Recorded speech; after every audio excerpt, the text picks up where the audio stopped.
starts in the name of Allah, the most beneficent, the most merciful. May Allah be merciful to you all. Allah Almighty said in the Holy Quran, إِذَا جَاءَ نَصْرُ اللَّهِ وَالْفَتْحُ. The Holy Prophet Resli upon him said, عن عائشة رضي الله تعالى عنها قالت قال رسول الله صلى الله عليه وسلم اللهم لعن شيبة بن ربيعة وعتبة بن ربيعة وأمية بن خلف كما أخرجونا من ديارنا أو كما قال عليه الصلاة والسلام. My dear and respectable teachers and dear listeners and the chief guests of this huge convention, Assalamu alaikum wa rahmatullahi wa barakatuh.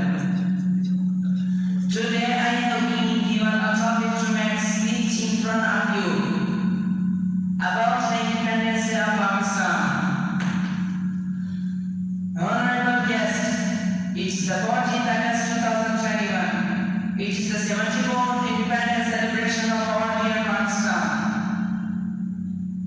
Pakistan is the result of years of struggles and sacrifices given by our Muslim leaders. Dear Muslims, could no life really under British dominance.